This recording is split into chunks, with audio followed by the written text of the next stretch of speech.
Commander Shepard, you made it in time. Quick, warn the Batarian colonists. I fucking hate Batarians. Disgusting spider-eyed freaks. Shepard, no! Do you have any idea what you've done? To answer the title question right away, yes, we did. And make no mistake, by the end of Mass Effect 2 Arrival, Commander Shepard is a war criminal. That is not up for debate, just trust me, I happen to be an expert on the topic. However, what is up for debate is how much it was necessary for both Shepard's character and Mass Effect's story as a whole. This debate is fantastic for audience engagement, and it's only possible because BioWare used a risky narrative tool in this DLC. A tool best observed under the segment Spotlight. Part 1. Seemingly Ordinary. If the DLC immediately hit you with the task, Shepard, your mission, should you choose to accept it, is to kill 300,000 people, it would have destroyed the shock factor and debate potential. No, instead Arrival starts just like any ordinary side quest for Mass Effect 1. Admiral Hackett contacts you in order to ask for a personal favor, probably to kill another moon-based rogue AI or something. However, a few questions into the conversation, and it's clear that this might not be an ordinary side quest.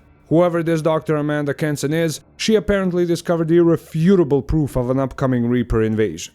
You know, because an actual fucking Reaper attacking the Citadel isn't proof enough.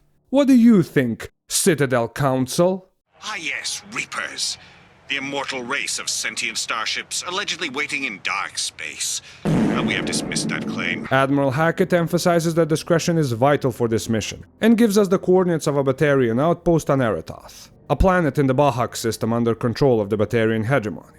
A shuttle drops Shepard undetected right in front of the base, and we begin our stealthy approach.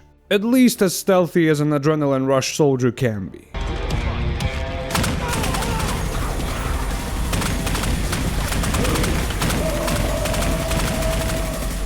The dark, grimy atmosphere of the base combined with the rain outside sets the mood wonderfully, and eavesdropping on a couple of Batarian guards lets us know where Dr. Kenson is being held. Moving through the dark corridors of the base, the first hint of what this mission is truly about is dropped.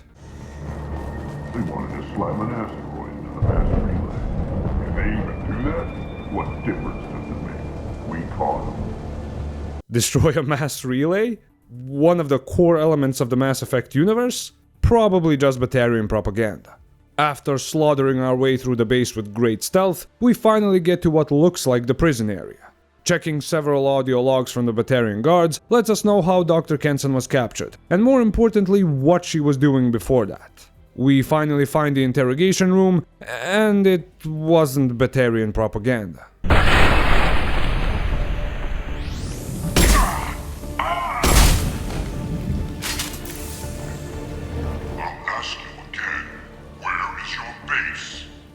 Wasting time. The Reapers are coming. The Reapers are coming here, to this relay. Every moment you keep me here brings them closer. So why should let you go destroy the relay then? Just destroy this system. The Reapers are coming here, to this system, and a grim choice is already foreshadowed here. At this moment, the illusion of an ordinary rescue mission is shattered, and we move to Part 2, Moral Ambiguity. We take out the Batarian guard and get Dr. Kenson out of her restraints. All the guards converge on Shepard and Kenson, but Shepard just came back from the suicide mission, so they stand no chance as incendiary ammo fries them to a crisp. We board a shuttle and leave the Batarians in flames. It doesn't take long for Dr. Kenson to confirm the Batarian charges. She does indeed want to destroy a mass relay. However, this is no ordinary relay. You see, most relays are paired with either another relay or they lead to a small number of systems. The Alpha relay links to everywhere. As Dr. Kenson explains, the Reapers can use it to attack anywhere in the galaxy. This becomes the primary moral backbone of the upcoming grim decision. The Reapers are the end of all advanced organic life, and stopping them supersedes all morals. Dr. Kenson then finally reveals how she plans to do this. Her method is quite simple. Hijack an asteroid and ram it into the relay. And Kenson doesn't mince words. Destroying the relay destroys the system, so we can't feign ignorance. Even more than that, we get an actual number of what the death count will be. Just over 300,000 Batarians in total. Of course, we immediately have to ask if Kenson is sure about this, as destroying a relay and an entire system needs more proof than "the Reapers are coming here to this system, just trust me, bro." Apparently, an artifact called Object Rho gave Dr. Kenson visions of what is to come. But Shepard still wants more proof. Again, 300,000 lives, even if they are Batarians. Upon arriving at the hijacked asteroid base, we are immediately given a clear visual of how pressed for time we are in the form of a timer. This timer is counting down to the arrival of the Reaper fleet.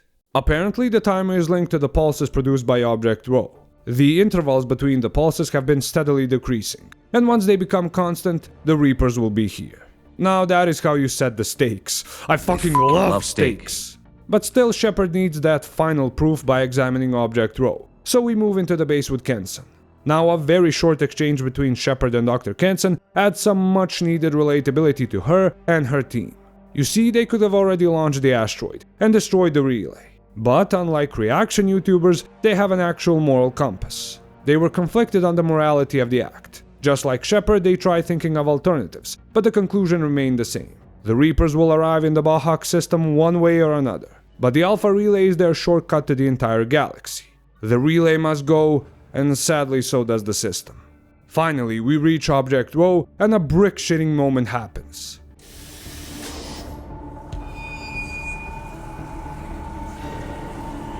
Commander Shepard, I give you Object Rho. You have the Reaper artifact just sitting here? Out in the open? Precautions my ass, what the hell, Kenson? Object Rho gives out another pulse, showing the imminent arrival of the Reapers. This pulse was apparently the final straw needed for Dr. Kenson to fully succumb to Reaper indoctrination, as she pulls a gun on us, saying that we will not stop the arrival. She then sends her men to take us out, but again, Shepard is an adrenaline rush force of nature, so they fall in waves. Only the sheer force of another pulse from Object Rho finally takes us down. But strangely, instead of killing us, they take us to the medbay to be patched up. The Reapers want us alive? Now I'll admit this does feel like an incredibly stupid move on the Reapers' part. But context here matters. The Reapers have been an unstoppable force of nature that wiped out hundreds of advanced civilizations. And this was the first time they were humiliated not once, but twice by a single organic. So wanting to break Shepard can be explained as a point of pride for the Reapers? Let me know in the comments why you think the Reapers spared Shepard in this DLC. Anyways, Dr. Kenson's team severely underestimated how much horse tranquilizer was needed to keep Commander Shepard's cybernetically enhanced soldier ass down as he begins to resist the sedative and comes to. After hijacking a droid to escape the lockdown of the medbay, Shepard is let loose on the unsuspecting mercs. The music that kicks in the background is an absolute masterpiece as you cut your way through Kenson's team.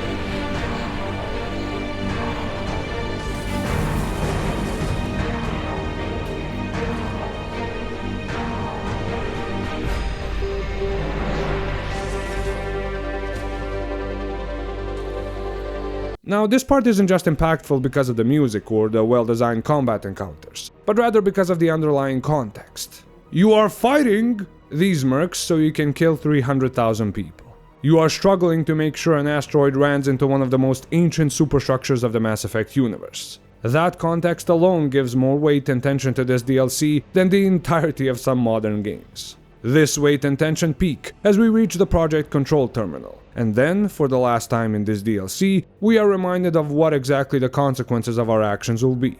Warning. Activating the project will result in an estimated 305,000 casualties. Do you wish to continue?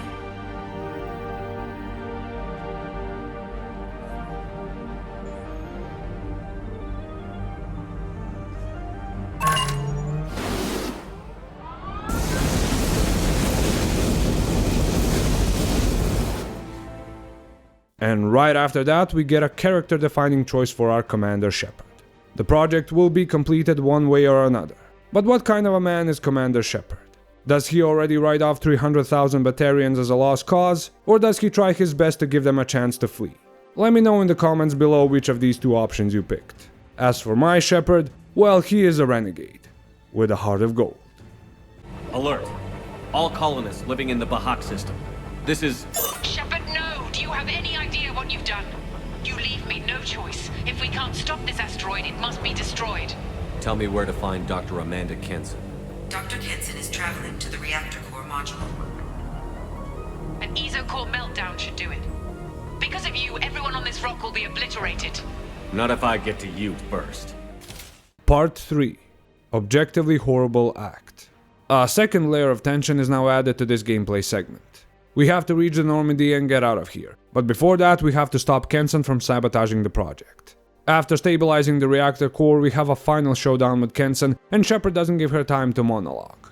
I will never see the Reaper's arrival. All you have.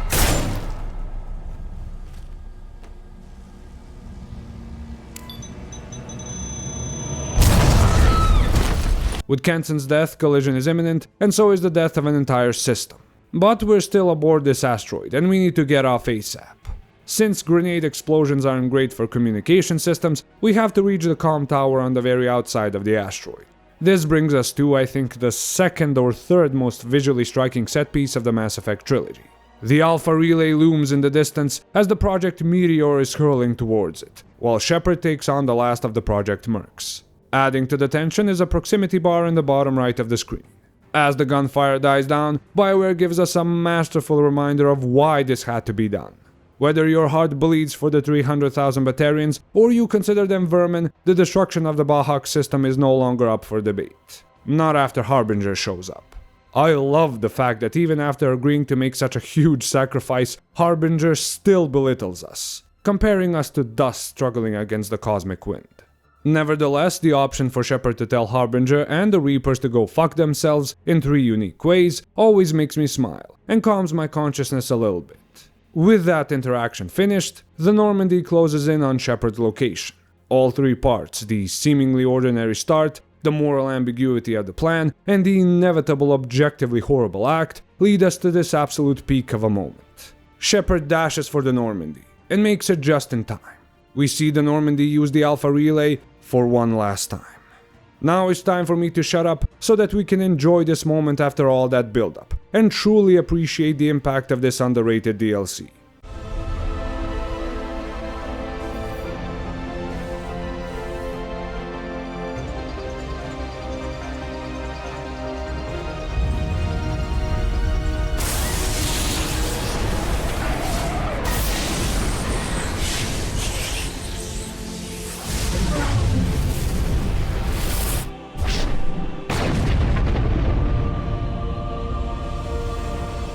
I don't want to imagine what was going through Shepard's mind as he watched that blast radius spread on the galaxy map and the relay icon disappear.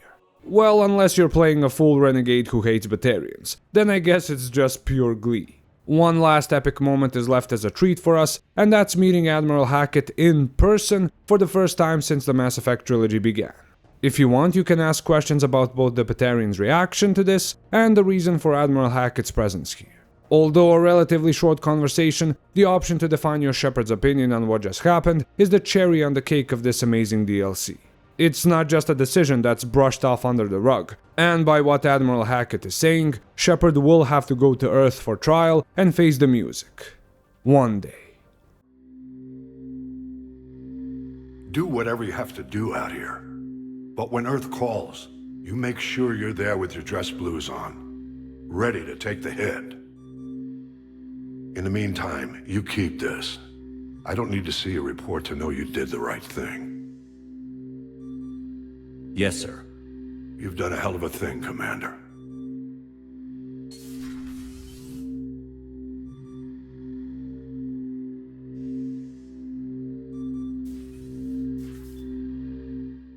So that was BioWare's risky little narrative tool in action during all 3 of the presented gameplay parts. I think it's time we put a name to it. And I, Arhon Okvalds, mentor and caretaker of this temple, will gladly do so for you. The Heroic Crime is a narrative tool in which the protagonist commits an objectively horrible act. The reasoning, however, is as subjective/morally ambiguous as possible. This is crucial because it creates fertile ground for debate. And as we say at the temple, debates about the lore and story are the lifeblood of a franchise. It is best used when disguised behind a seemingly ordinary task or goal. If the audience knows immediately what the horrible act is, it loses a lot of its shock value. Now, the reason it's called a heroic crime is because it is meant to be done by either the hero of the story or at the very least a mostly good protagonist. That's why if you're playing a psycho red glowing eyes Shepard, it doesn't feel as impactful as with a Paragon or a renegade with a heart of gold.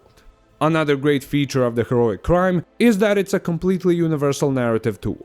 So whether you're a game designer, novelist, or screenwriter/director, there are no restrictions. However, in order to use it properly, you have to ask the right questions. What is the undebatable reason behind this act? Is the population of an entire city moments away from turning into horrific monsters that would swarm the rest of the realm? Does the hero have to kill enslaved innocents in order to destroy a greater evil? On a smaller scale, does the protagonist need to ensure a painful secret stays buried for the sake of someone they love? What are the consequences of this heroic crime? The worst thing you could do is use the heroic crime and brush it off like it was nothing in the next story. Will a lot of people die? Will a character be burdened with a lifelong shame after his actions? Finally, how much debate can this act generate? Ideally a lot, and to be honest, Arrival kind of drops the ball here. The Alpha Relay's destruction had to happen. There is no debate there. The only thing I can see people debating about is whether Commander Shepard is a war criminal, but again, it feels like there is no debate there as well. But let's test that. Let me know in the comments below if you consider Shepard a war criminal or not. If you want an example of a game that answers this last question perfectly, look no further than Warcraft 3's Culling of Stratholme. People to this day are debating whether Arthas made the correct choice. I'll remind you again, debates about the lore and story are the lifeblood of a franchise. If people don't debate your lore and story, your franchise dies. Simple as that. Lastly, a warning to all creators, do not use the heroic crime more than once or twice per protagonist. If your hero is constantly committing crimes against humanity, then you no longer have a hero, but a villain you are trying to pass off as a hero. In conclusion, if you ask the right questions and use it sparingly, the heroic crime narrative tool can give your story a truly unforgettable moment that your fans will debate about for years. Remember, this knowledge is useful to you even if you are not a creator, as you can identify, appreciate, and support creators who do use this knowledge, and in so doing, you ensure a better quality of stories for yourself. So that concludes the Mass Effect lesson cluster. I don't think Mass Effect 3 is a bad game by any means, but my god is it divisive, and I just don't have the energy to tackle it at this moment. However, the next lesson cluster is about a game that's been thoroughly rigged.